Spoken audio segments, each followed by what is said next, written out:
Evening everyone. Last lecture में हम पढ़ रहे थे integrated rate equation for zero order reaction. ठीक है, आज हम देखने वाले हैं integrated rate equation for first order reaction क्या होती है, उसका हाफ लाइफ टाइम क्या होता है, और अगर रिएक्टेंट्स और प्रोडक्ट्स गैसियस फॉर्म में है तो इंटीग्रेटेड रेट इक्वेशन उसके लिए क्या होगी।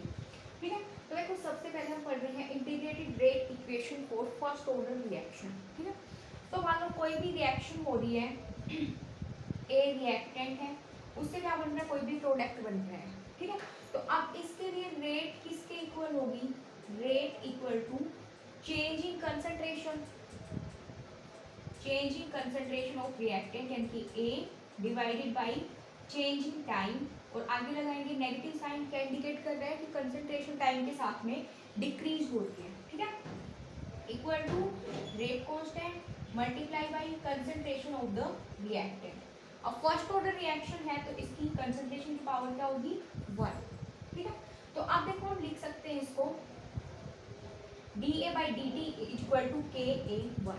ठीक है, अब हम देखो इसको ऐसे लिख सकते हैं, जो A वाली टर्म्स है उनको हम एक साइड लेके आएंगे, dt को हम लेके जाएंगे उस साइड में। ठीक है, तो क्या बन जाएगा, minus dA divided by A equal to K multiply D T. अब ये नेगेटिव साइन देखो यहाँ भी ले जा सकते हैं हम। अब देखो जस्ट जो जीरो ऑर्डर क्या था, ठीक है वैसे ही चल रहे हैं। ठीक है, अगला स्टेप अपना क्या था, इंटीग्रेशन करेंगे दोनों साइड में। ठीक है, अगला स्टेप क्या है, integrating on both the sides. ये कांस्टेंट है बाहर रह जाएगा, इसका इंटीग्रेशन। ठीक है, तो अब देखो 1/x dx, इसका इंटीग्रेशन क्या होता है, ln x होता है। ठीक है, अब देखो d ये क्या बन गया, ये x की जगह पे क्या है a, यानी कि 1/x और d a। ठीक है, तो इसका इंटीग्रेशन क्या हो जाएगा, ln concentration of A equal to minus K, और dt का इंटीग्रेशन, इंटीग्रेशन से d कट गया, डिफरेंशिएशन क्या बन गया kt, प्लस में हम क्या लेते हैं इंटीग्रेशन कांस्टेंट i। ठीक है, आई यहाँ पे क्या है, इंटीग्रेशन कांस्टेंट। ठीक है, तो अब देखो हमने जैसे जीरो ऑर्डर में भी क्या था कि जब टाइम जीरो है, यानी कि इनिशियल टाइम पे जब टाइम क्या है जीरो के इक्वल, तो जो कंसंट्रेशन अपनी होगी वो उसको हम क्या बोलेंगे, इनिशियल कंसंट्रेशन रिप्रेजेंट करेंगे ए नोट से। ठीक है, तो देखो इस वाली इक्वेशन में वैल्यूज हम यहाँ पे पुट करें, टी की जगह पे क्या रखेंगे जीरो, और ए की जगह पे ए नोट। ठीक है, तो यहाँ से हमें क्या मिलेगा, ln ए की जगह पे ए note equal to minus K, T की जगह रखेंगे जीरो प्लस आई।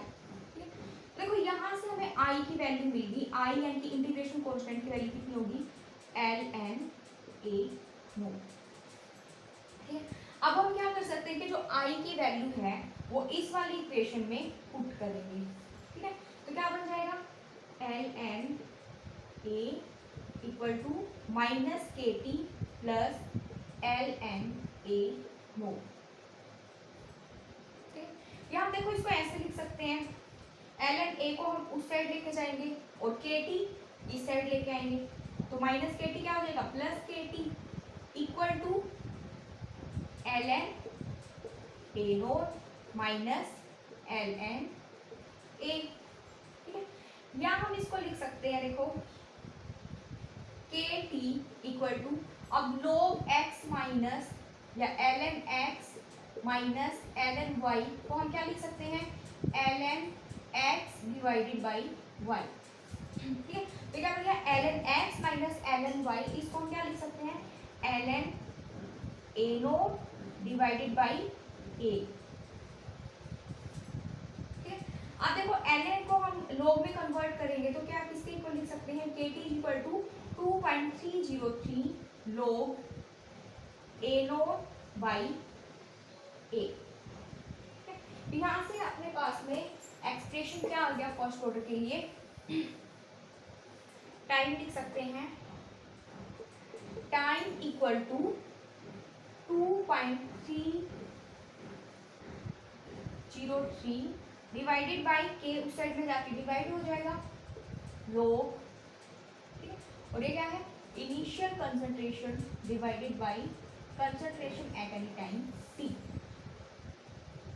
ठीक है, अब देखो कई जगह पे क्या लिखा होता है कि इनिशियल कंसंट्रेशन ए नोट को लिखा होता है ए के इक्वल, स्मॉल ए के इक्वल, ठीक है, और ए को लिखा होता है यानी कि टी टाइम पे उसका कुछ पार्ट रिड्यूस हो जाएगा, कन्वर्ट हो जाएगा प्रोडक्ट में, और क्या बच जाएगा ए माइनस एक्स।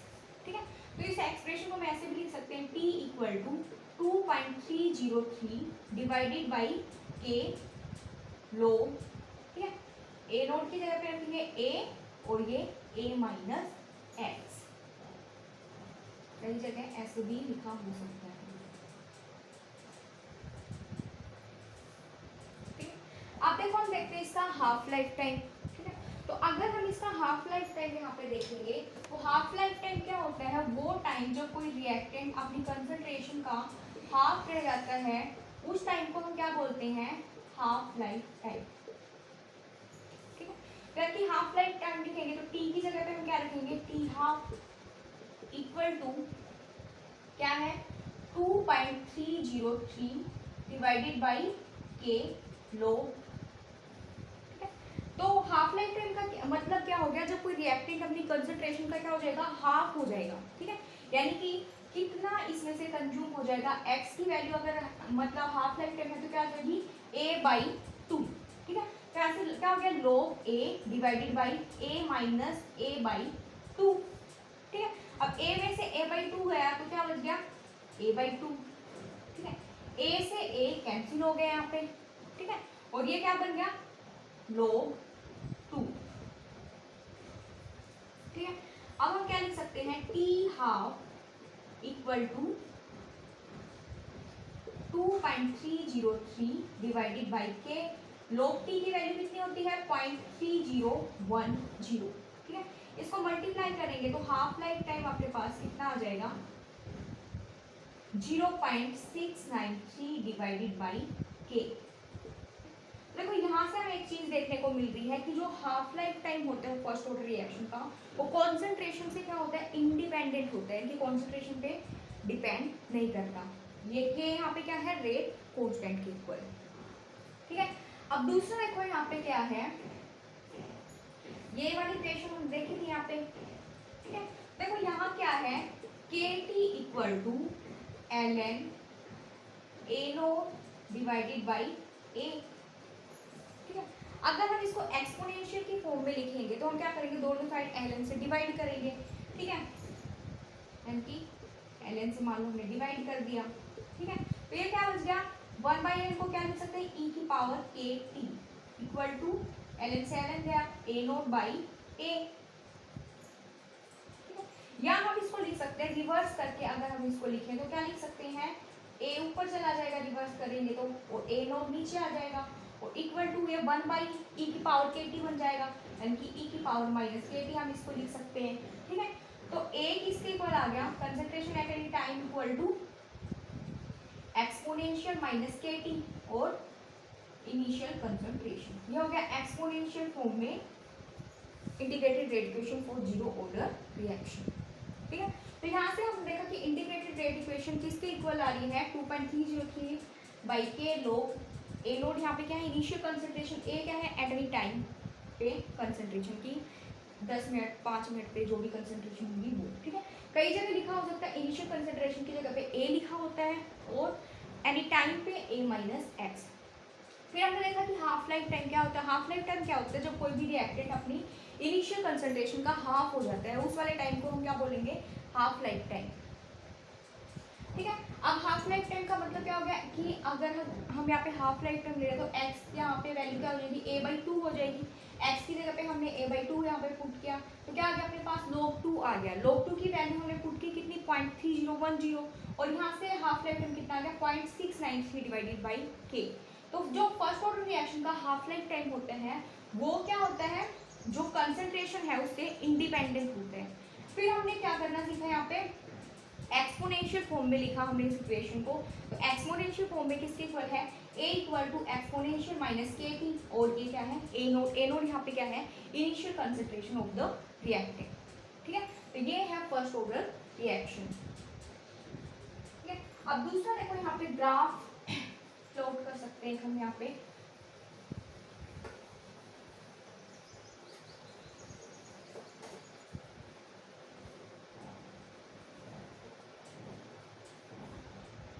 देखो अगर हम यहाँ पे ग्राफ प्लॉट करें किस किस के बीच में, log A naught divided by A और टाइम के बीच में, यानी कि हमने एक्स एक्सिस का लॉन्ग लिया है किसको, टाइम को, और वाई का लॉन्ग लिया है किसको, कंसंट्रेशन। ठीक है, अब इस वाली इक्वेशन में देखो टी यहाँ पे क्या है, अगर हम इसको कंपेयर करें y equal to M X, तो ये y के अलोंग आ रहा है, लेकिन अपने को चाहिए क्या, x के अलोंग। ठीक है, तो हम t को क्या करेंगे, उस साइड में लेके जाएंगे। ठीक है, या t को हम ये रखेंगे, इसको इस साइड में लेके जाना है, इसको हमें y के अलोंग रखना है, तो y के अलोंग रखेंगे तो इसको हम इसी साइड रख लेंगे, क्या बन जाएगा, log ए नोट ए। ठीक है, और ये गया उस साइड, तो क्या बन गया a 2.303 और ये है t। अब देखो y के अलोंग है ये, ठीक है, और t अपना है x के अलोंग। ठीक है, कैसी इक्वेशन बन गई, y इक्वल टू ये x है, x के साथ में जो बच गया वो क्या है, स्लोप यानी कि m। तो किस टाइप की इक्वेशन आ गई, y equal to M X, कैसा ग्राफ होता है, ओरिजिन से लेकर स्ट्रेट लाइन। और यहाँ पे स्लोप क्या बच गया, slope is equal to k divided by 2.303, ये क्या है, स्लोप।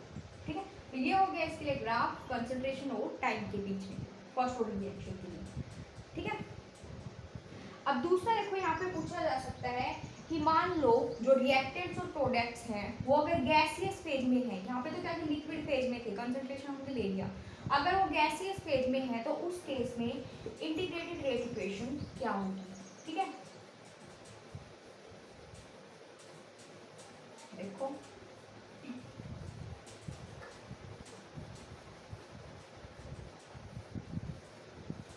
अगला टॉपिक क्या है अपना, integrated rate equation for first order reaction if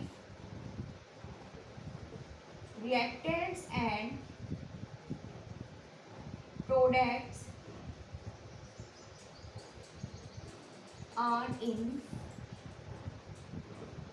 gaseous phase। अगर रिएक्टेंट्स और प्रोडक्ट गैसियस फेज में है तो इंटीग्रेटेड रेट इक्वेशन के लिए क्या होगा। ठीक है, तो मान लो कोई भी रिएक्टेंट है गैसियस फेज में है, उससे प्रोडक्ट बन गया, एक बी बन गया और एक क्या बन गया, सी, वो भी क्या है, गैसियस फेज में। ठीक है, मान लो इनिशियल टाइम पे, तो इस केस में हम क्या लेंगे, प्रेशर लेंगे, तो जो इनिशियल प्रेशर हो गया यानी टाइम जीरो पे, उसको हम लिख रहे हैं पी नोड। ठीक है, अब रिएक्टेंट का अगर पी नोड है तो प्रोडक्ट का क्या हो जाएगा, इनिशियल टाइम पे 0 0 होगा। ठीक है, फिर eight any time T, eight any time T, ठीक है, मान लो इसका स्मॉल पी प्रेशर क्या हो गया, रिड्यूस हो गया रिएक्टेंट का। ठीक है, तो प्रोडक्ट का पी इंक्रीज होगा, इसकी भी वर्स्ट स्टोइकियोमेट्री है तो पी क्या होगा, इंक्रीज होगा। ठीक है, तो अभी देखो हमने इंटीग्रेटेड रेट इक्वेशन देखी थी, क्या था उसके अंदर, time equal to 2.303 divided by K log initial concentration divided by concentration at any time T. ठीक है, तो अब देखो ये तो इस केस में हमने कंसंट्रेशन लिया था, अब इस केस में हमें क्या लेना पड़ेगा, यहाँ पे प्रेशर लेना पड़ेगा। तो इक्वेशन अपनी कैसी होनी चाहिए, देखो टाइम इक्वल टू, इसके लिए इक्वेशन क्या होनी चाहिए, time equal to 2.303 divided by K log initial pressure divided by pressure at any time, यानी कि पी ए से हम इसको दिखा सकते हैं। ठीक है, तो अब देखो या तो हम इसको ऐसे लिख सकते हैं। ठीक है, दूसरा देखो यहाँ पे अगर टाइम टी पे अगर पी ए की वैल्यू हमें निकालनी हो, यानी कि ये किसके इक्वल है, अपना पी ए के इक्वल है। ठीक है, टाइम टी पे प्रेशर और रिएक्टेंट का। ठीक है, तो यहाँ से देखो अगर हम टाइम टी पे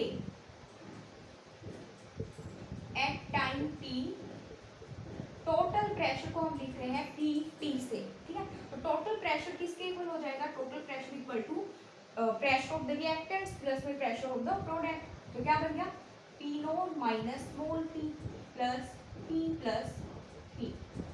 से पी कैंसिल हो गया, तो पी टी यहाँ से किसके इक्वल आ गया, पी नोट प्लस पी। अब देखो यहाँ से हमें क्या निकाला, पी ए, तो पी ए अपना किसके इक्वल है, और यहाँ से स्मॉल पी की अगर वैल्यू निकाले तो किसके इक्वल आ जाएगी, पी टी यानी कि टोटल प्रेशर माइनस में पी नोट। ठीक है, तो अब देखो पी ए अपना किसके इक्वल है यहाँ से, यानी कि टाइम टी में प्रेशर किसके इक्वल है, पी नोट माइनस पी के इक्वल। ठीक है, अब देखो इस पी की जगह पे हम ये वाली वैल्यू पुट कर सकते हैं। ठीक है, तो क्या बन गया, पी नोट माइनस पी की जगह पे क्या रखेंगे, P T minus P note. तो क्या बन गया, माइनस माइनस प्लस हो जाएगा, 2p note minus P T. तो ये आपका आ गया पी ए यानी कि टाइम टी पे प्रेशर। ठीक है, तो पी ए की जगह पे देखो, अगर अपने को सीधे सीधे टाइम टी पे प्रेशर दिया हो तो ये वाली इक्वेशन यूज कर लेंगे, लेकिन मान लो अगर अपने को टोटल प्रेशर दे रखा है और इनिशियल दे रखा है, तब हमें टाइम टी पे निकालना है, तो हमें ये वाली इक्वेशन यहाँ पे यूज करनी पड़ेगी। ठीक है, तो यहाँ से टाइम किसके इक्वल आ जाएगा, 2.303 divided by K log initial pressure divided by pressure at any time and 2t node minus pt। तो ये है integrated rate equation for first order reaction if the reactants and products are in gaseous phase. ठीक है, ये था first order के बारे में। ठीक है, कल हम करेंगे सिलेक्टिव न्यूमेरिकल्स। ठीक है, थैंक यू।